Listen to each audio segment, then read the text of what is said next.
Hello everyone, welcome back to law booster, जहां हम लोग देख रहे हैं भारतीय साक्ष्य अधिनियम 2023 के कंप्लीट सीरीज को।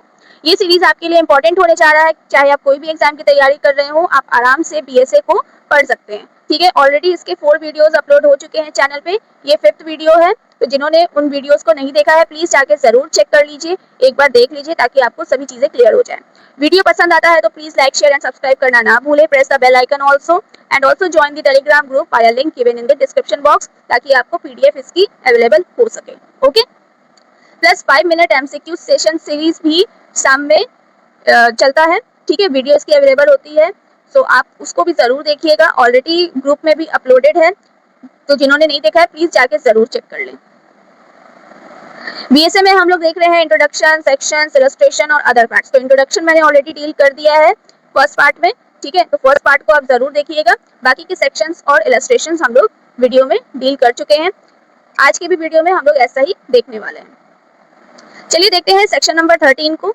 सेक्शन नंबर 13 कहता है facts bearing on question whether act was accidental और इंसिडेंटल। वैसे फैक्ट्स जो कि क्वेश्चन में हो कि पर्टिकुलर एक्ट जो है वो एक्सीडेंटल था या इंटेंशनली किया गया था। एक्सीडेंटल कहने का मतलब है कि गलती से हो गया है ना, और इंटेंशनल कहने का मतलब है कि इरादा ही यही था कि ये काम करना है ना। तो वैसे फैक्ट्स जो कि ये बताते हो कि पर्टिकुलर एक्ट जो है वो एक्सीडेंटल था या इंटेंशनल, ऐसे फैक्ट्स भी रेलेवेंट होते हैं। When there is a question whether an act was accidental or intentional or done with a particular knowledge or intention, the fact that such act formed part of series of similar occurrences in each of which the person doing the act was concerned is relevant। कहने का मतलब ये है कि अगर ये question में हो, ठीक है, कि कोई एक्ट जो है वो एक्सीडेंटली हुआ या इंटेंशनली हुआ या फिर किसी पर्टिकुलर नॉलेज को कैरी करते हुए, इंटेंशन को कैरी करने के बाद उस एक्ट को किया गया, और ये जितने भी एक्ट हैं वो एक सीरीज को फॉर्म कर रहे हैं, सेम अकरेंसेस से रिलेटेड है, तो ऐसे सभी फैक्ट्स जो होंगे वो रिलेवेंट होंगे। आइए इसको समझते हैं इलस्ट्रेशन के थ्रू।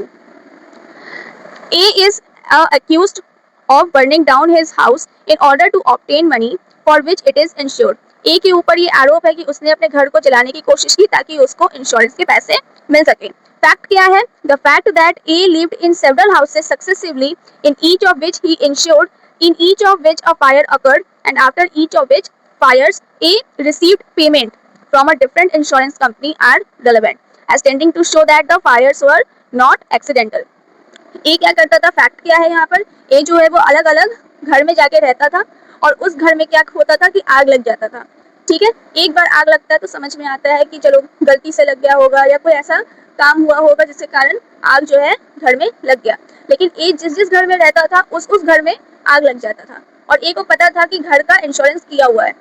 तो जैसे ही आग लगता था, घर खत्म हो जाता था, तबाह हो जाता था, ए क्या करता था? जाके इंश्योरेंस कंपनी से पैसे उठाता था, क्लेम करता था। तो एक बार अगर ऐसा होता है तो समझ में आता है, लेकिन बार बार सेम ही चीज हो रही थी।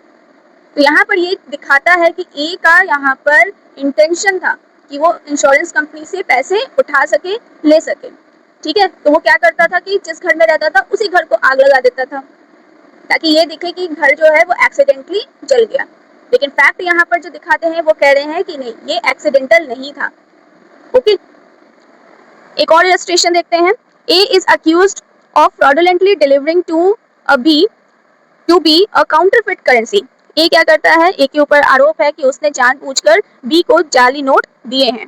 The question is whether the delivery of the currency was accidental. Question ये है कि जो नोट ए के द्वारा, जो काउंटरफिट करेंसी जो है ए के द्वारा दी गई है बी को, क्या वो एक्सीडेंटल था या intentional. The fact that soon before or soon after the delivery to B A delivered counterfeit currency to C, D, E are relevant। Fact ये बताते हैं कि B को काउंटरफिट करेंसी देने से पहले या देने के बाद A ने C, D और E को भी ऐसे काउंटरफिट करेंसी दिए हैं, जो कि दिखाता है कि ये एक्सीडेंटल नहीं है, ये इंटेंशनल है। क्योंकि एक बार आप किसी को गलती से हो सकता है कि काउंटरफिट करेंसी दे दिए हो, लेकिन यहाँ पर C, D और E को भी सेम नोट आप दे रहे हैं, नकली नोट आप दे रहे हो, तो इसका मतलब है कि ये एक्सीडेंटल नहीं है, ये इंटेंशनल है। आप काउंटरफिट करेंसी को यहाँ पर यूज करके क्राइम करने की कोशिश कर रहे थे। ठीक है, तो यही होता है एक्सीडेंटल और इंटेंशनल। एक्सीडेंटल क्या होता है कि गलती से हो गया एक बार, है ना, लेकिन इंटेंशनल में क्या है? सेम काम जो है वो बार बार कर रहे हैं, जानबूझ के कर रहे हैं, ये जानते हुए भी कि ये चीज क्राइम है। ओके, नेक्स्ट है सेक्शन नंबर 14। सेक्शन नंबर 14 क्या कहता है? Existence of course of business when relevant. कब कोर्स ऑफ बिजनेस जो है वो रेलेवेंट हो जाएगा? When there is a question whether a particular act was done, the existence of any course of business according to which it naturally would have been done is relevant fact. ठीक है, कोई भी काम अगर ordinary course of business के existence में किया गया है, ठीक है, और वो नेचुरली है, यानी कि उस ऑफिस में ऐसा ही रूल रेगुलेशंस फॉलो किया जाता है, तो फिर ये फैक्ट रेलेवेंट हो जाएगा। ओके, इसको इलस्ट्रेशन से समझते हैं। The question is whether a particular letter was dispatch. Question ये है कि जो लेटर है वो डिस्पैच हुई थी या नहीं। The facts that it was ordinary course of business for all letters put in a certain place to be carried to the post and that particular letter was put in place are relevant. Fact कहता है, सबूत कहता है कि सारी चिट्ठी जो है एक साथ रखी जाती हैं, तो जो पर्टिकुलर लेटर के बारे में आप पूछ रहे हैं, सबूत यही कह रहा है कि वो चिट्ठी भी उसी के साथ ऑलरेडी रखा गया था, ठीक है, एक ही जगह पर। तो ये बातें यहाँ पर रेलेवेंट हो जाएंगी कि पर्टिकुलर लेटर भी डिस्पैच कर दिया गया था। ओके, सेकंड है the question is whether a particular letter reached to A. Question ये है कि जो पर्टिकुलर लेटर था वो ए तक पहुंचा या नहीं। The fact that it was posted in due course. Fact क्या है कि उस लेटर को ड्यू कोर्स में ही पोस्ट किया गया था and was not return from the return letter office. और वो जो ऑफिस है वहां से वो लेटर मुझे वापस नहीं मिला। इसका मतलब मान लिया जाएगा कि लेटर जो है वो पोस्ट हो चुका है, वो रिसीव कर लिया गया होगा ए के द्वारा।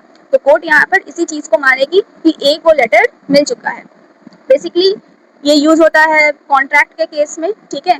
कॉन्ट्रैक्ट अगर बाय पोस्ट ओरिजिनेट हुआ है तो वहां पर इस सेक्शन को रिलेवेंट माना जाता है।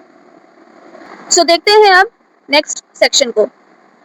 नेक्स्ट सेक्शन जो है वो है रिलेटेड एडमिशन से। सेक्शन नंबर 15 में एडमिशन को डिफाइन किया गया है। काफी इंपॉर्टेंट सेक्शन है, इसको याद रखिएगा। एडमिशन और कन्फेशन के बीच का डिफरेंस भी पूछा जाता है, तो वो भी आपको पता होना चाहिए, जो कि हम आपको नेक्स्ट वीडियो में बताएंगे, ठीक है। And admission is a statement, oral और डॉक्यूमेंट्री। एडमिशन क्या है? एक स्टेटमेंट है जो कि ओरल या डॉक्यूमेंट्री फॉर्म में हो सकता है और कंटेन्ड इन इलेक्ट्रॉनिक फॉर्म, या फिर ये इलेक्ट्रॉनिक फॉर्म में भी हो सकता है। Which suggest any inference as to any fact in issue और रिलेवेंट फैक्ट। ये एक तरह का पूर्व धारणा क्रिएट करता है related with fact in issue और relevant fact, and which is made by any of the person. किसी भी पर्सन के द्वारा एडमिशन जो है वो किया जा सकता है, and under the circumstances here and after mentioned. Okay, कोई भी पर्सन कहने का मतलब है पार्टी है, ठीक है, वकील है, ओके, कोई बिजनेस पार्टनर है, ओके, तो वो सब जो एडमिशन देना चाह रहे हैं वो किसी भी फॉर्म में दे सकते हैं, चाहे ओरली, डॉक्यूमेंट्री या इलेक्ट्रॉनिक फॉर्म। ओके, तो इसी को हम लोग कहते हैं एडमिशन। सो ये था एडमिशन के बारे में। आई होप आपको इसका कॉन्सेप्ट क्लियर हो गया होगा। सो वीडियो अगर पसंद आया हो तो please like, share and subscribe करना ना भूलें। Also 5 minute MCQ series session ठीक 7 बजे आपको वीडियो उसका अवेलेबल हो जाता है, तो प्लीज उसे भी जरूर देखिएगा। ओके, ये आज का क्वेश्चन है जिसको आपको कमेंट बॉक्स में कमेंट करना है, तो इसका आंसर मुझे जरूर दें। आपको बताना है कि टेस्ट आइडेंटिफिकेशन परेड क्या है, प्लस कौन सा सेक्शन BSA का है जो कि टेस्ट आइडेंटिफिकेशन परेड से डील करता है, इसको भी आप जरूर मेंशन करें, ठीक है। आई होप कि आपको ये वीडियो पसंद आया हो। मिलते हैं अब नेक्स्ट वीडियो में, तब तक के लिए keep learning and revising. Okay, thank you.